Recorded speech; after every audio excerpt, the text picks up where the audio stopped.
जी अस्सलाम वालेकुम। इस वीडियो के अंदर हम डिस्कस करेंगे कॉन्सेप्ट प्रॉफिट या लॉस यानी कि इनकम, अदर कम्प्रीहेंसिव इनकम और टोटल कम्प्रीहेंसिव इनकम का। अब ये बात को अंडरस्टैंड कर लें, पहले समरी ले लें इस वीडियो की कि इनकम जो है वो आपका नॉर्मल बिजनेस ऑपरेशंस में से के जितने भी उसके रेवेन्यूज़ हैं उसको उसमें से एक्सपेंसेस जो नॉर्मल बिजनेस के उसे माइनस कर देंगे, तो जो उसका नेट रिज़ल्ट है वो आपका प्रॉफिट या इनकम जिसे आप नॉर्मल टर्म्स में लेते हैं। ठीक है, जो नॉर्मल बिजनेस के ऑपरेशंस हैं उसकी जो यानी कि सेल्स हो गई या आपकी जो सर्विस रेंटिंग सर्विस रेवेन्यू है उसको लें, और जितने भी बिज़नेस के ऑपरेटिंग एक्सपेंसेस हैं और डायरेक्ट एक्सपेंसेस हैं उनको माइनस कर दें, तो ये आपकी इनकम है। अदर कम्प्रीहेंसिव इनकम क्या है कि ये इस नॉर्मल ऑपरेशंस ऑफ बिजनेस में से नहीं जनरेट होता, यानी कि आपकी सेल्स करने से नहीं है, ना ये सर्विस देने से आ रहा है। कुछ मैटर्स ऐसे होते हैं, कुछ अकाउंटिंग मैटर्स ऐसे होते हैं, रीवैल्यूएशंस होती हैं या रीस्ट्रक्चरिंग होती है, रीक्लासिफिकेशन होती है एसेट्स की। एसेट एक कैटेगरी से दूसरी कैटेगरी में आ गया या उसकी वैल्यू अप्रिसिएशंस कुछ ऐसी हो गई, उन केसेस में आपकी इनकम जनरेट होती है। बट ये इनकम आपके मेन बिजनेस रेवेन्यू से नहीं है, चीज़ें सेल करने से या रेवेन्यू सर्विसेज रेंडर करने से नहीं आई। इन्हें अदर कम्प्रीहेंसिव इनकम कहते हैं। और जो ये अदर वाली इनकम है, अदर कम्प्रीहेंसिव इनकम, और जो आपकी नॉर्मल इनकम, इन दोनों को जब हम ऐड करते हैं तो इनको मिलाकर कहते हैं टोटल कम्प्रीहेंसिव इनकम। ठीक है, तो अभी मैं इसको थोड़ा सा आपके सामने बता देता हूँ। इसमें जो की टेक अवे था वो मैंने आपको बता दिया। और सेकंड, आपको इसमें ये चीज़ माइंड में रखनी चाहिए, जो आपका लर्निंग का पॉइंट होना चाहिए वो ये है कि अदर कम्प्रीहेंसिव इनकम में कौन कौन सी आइटम्स आएंगे। वो by the end of video आपको मैं एग्जांपल्स बताता जाऊंगा और आपको वो मेमोराइज कर लेनी चाहिए।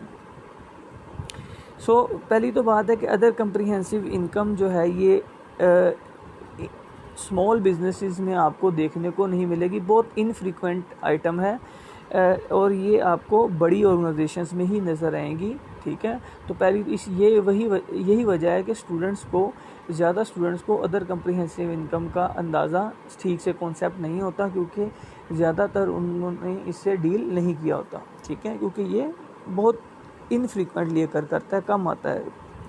कम्प्रीहेंसिव इनकम जो है ये कॉन्सेप्ट आपका it gives you the complete picture of the companies income. Obviously अगर आप सिर्फ नॉर्मल इनकम या प्रॉफिट एंड लॉस को ले रहे हैं तो फिर इसका मतलब है कि आप अदर कम्प्रीहेंसिव इनकम का पार्ट मिस कर रहे हैं और आपको कंपनी की ठीक रेवेन्यू की पिक्चर्स का नहीं पता चल रहा। लिहाजा हम कम्प्रीहेंसिव इनकम को कंसीडर करना बहुत ज़रूरी है, इसके कॉन्सेप्ट को देखना और इस स्टेटमेंट ऑफ कम्प्रीहेंसिव इनकम को स्टडी करना, जिसमें सारे का सारा रेवेन्यू आता है, जिसमें इनकम भी है और अदर कम्प्रीहेंसिव इनकम भी है। आगे चलते हैं कि अब इसको रीइंफोर्समेंट होगी यहाँ पे आपकी कॉन्सेप्ट की कि प्रॉफिट और लॉस क्या है, यानी कि जो इनकम नॉर्मल है वो क्या है। Is defined as a total of income less expenses, के इनकम में से एक्सपेंस माइनस कर दें, ये आपका इनकम है।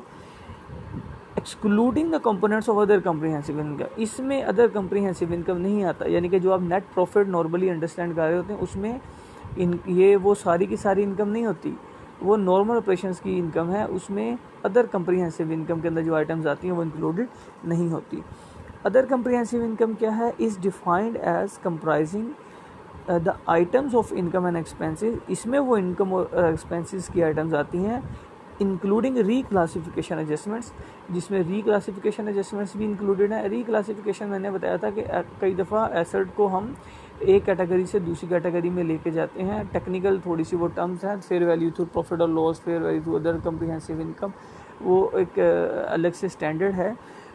उसमें फिर अगर कोई इनकम जनरेट होती है एज अ रिज़ल्ट और कई दफ़ा एप्रिसिएशंस वगैरह से इनकम जनरेट होती हैं, तो फिर उस केस को हम नॉर्मल इनकम का पार्ट नहीं बनाते, अदर कम्प्रीहेंसिव इनकम का पार्ट बनाते हैं, जैसा कि वो स्टैंडर्ड में ख़ास तौर पे कहा गया होता है। आगे चलते हैं टोटल और ये आपको IFRS बताएंगे, डिफरेंट IFRS बताते हैं आपको जब भी कि ये अगर कोई रेवेन्यू या गेन अराइज होना होता है, वो बताते हैं कि इसको आपने नॉर्मल इनकम का पार्ट बनाना है या आपने इसको अदर कम्प्रीहेंसिव इनकम का पार्ट बनाना है। हर स्टैंडर्ड ये चीज़ को डिस्कस करके चलता है। तो एक दफ़ा से आप देखेंगे टोटल कम्प्रीहेंसिव इनकम का क्या कॉन्सेप्ट है। It is defined as the change in the equity over a during a period resulting from the transactions and other events other than those changes resulting from the transactions within with owners in their capacity as owners. ये बहुत important wording है। IAS 1 को मैंने ये सारी चीज़ ली है, international accounting standard 1 को ही coat किया यहाँ पे एज इट इज़ मैंने। तो आप इसको देखें कि उसने कहा the change in total comprehensive income क्या है। अभी मैंने आपको बता दिया था कि टोटल कम्प्रीहेंसिव इनकम में इनकम भी नॉर्मल आ रही है जो कि आपकी ट्रांजैक्शंस यानी नॉर्मल बिजनेस का पार्ट है, और आपके पास अदर कम्प्रीहेंसिव इनकम भी इसके अंदर इंक्लूडेड होती है, और ये दोनों आपका टोटल इनकम है, टोटल रेवेन्यू है, जो कि इक्विटी का पार्ट आपको पता बनता है। तो ओबियसली अगर इक्विटी फॉर एग्जांपल पहले 100,000 थी ओपनिंग और बाद में ये इनकम और अदर कम्प्रीहेंसिव इनकम जो इसमें ऐड हुई तो इसने उसको 200,000 कर दिया। जो ये 100,000 का इसके अंदर इंक्रीज़ है ये टोटल कम्प्रीहेंसिव इनकम की वजह से आया, और ये जो लाख से 2 लाख हुआ ये फ़र्क अगर आप देखते हैं तो ये टोटल कम्प्रीहेंसिव इनकम को ही शो करता है। तो उसने कहा कि आप इक्विटी के अंदर जो चेंज आता है किन 2 वजूहात से, ट्रांजैक्शन की वजह से एंड अदर इवेंट्स की वजह से। ट्रांजैक्शंस में से तो आपकी नॉर्मल बिजनेस की इनकम आ गई, और अदर इवेंट्स जैसे मैंने बताया रिक्लासिफिकेशन एडजस्टमेंट्स वगैरह, तो इनको भी आप दोनों को कंसीडर करते हैं तो आपका वो टोटल कम्प्रीहेंसिव इनकम आ जाता है। आप इसको थोड़ा सा और डिटेल में देखना चाहें तो 1 लाख रुपया आपका इक्विटी का ओपनिंग बैलेंस था, उसके बाद 50,000 की आपकी समझ लें कि इन नॉर्मल इनकम थी यानी कि प्रॉफिट या लॉस जिसे कहते हैं नेट इनकम थी, और 50,000 की ही आपके पास अदर कम्प्रीहेंसिव इनकम थी। अब आप अगर सिर्फ कंसीडर करें नॉर्मल प्रॉफिट को तो वो ऐड होने से आपकी इक्विटी 1 लाख से 1.5 लाख पे चली जाती है, ठीक है। बट एक्चुअली आपकी इक्विटी में जो टोटल चेंज आया है वो लाख रुपए का आया है। आपको तो बेनिफिट हुआ है वो चाहे ऑपरेशन से हुआ है चाहे अदर मैटर से हुआ है, ठीक है। तो लिहाजा आपका जो ये 1 लाख से 2 लाख होने का सफ़र है इसके बीच में जो ट्रू पिक्चर अगर आपने देखनी है तो आपको नॉर्मल प्रॉफिट लॉस को भी देखना पड़ेगा और अदर कम्प्रीहेंसिव इनकम को भी कंसीडर करना पड़ेगा। तो आप एज अ इक्वेशन इसको अगर देखना चाहे as an equation that is profit और loss plus other comprehensive income is equal to comprehensive income. अब इसके अंदर आगे देख लेते हैं कि certain items must be disclosed separately in the statement of comprehensive income और in the notes if material including. तो उसने कहा कि कुछ चीज़ें हैं जो कि आपने सेपरेटली डिस्क्लोज करनी होती हैं स्टेटमेंट ऑफ कम्प्रीहेंसिव इनकम के अंदर, अलग से बताना है। आप इसको क्लब नहीं कर सकते, सिंगल सेपरेट लाइन आइटम के तौर पे ही आएंगे। उसके अंदर क्या क्या चीज़ें आ सकती हैं, written down of inventories to net realisable value और ऑफ प्रॉपर्टी। अगर आपने प्रॉपर्टी जो है वो किसी वजह से राइट डाउन हो गई है या आपका इन्वेंट्रीज की वैल्यू जिसे हम LCM कहते हैं, लोअर ऑफ कॉस्ट और मार्केट वैल्यू रूल जो शॉर्ट टर्म एसेट्स पे इन्वेंट्रीज पे लगता है, या एसेट्स की रीवैल्यूएशन की जाती है, ठीक है। तो इससे अगर जो कोई चेंज आता है तो ये अदर कम्प्रीहेंसिव इनकम के अंदर शो किया जाएगा। उसके बाद है plant and equipment to recoverable amount. Plant and equipment को अगर आपने रिकवरेबल अमाउंट पे लेके आए हैं, फॉर एग्जांपल उसकी रिवैल्यूएशन की वजह से कोई उसकी वैल्यू में चेंज आया है, ठीक है, इम्पेयरमेंट वगैरह को अगर हम देखें तो वो भी कम्प्रीहेंसिव इनकम के अंदर अलग से लिखा जाएगा।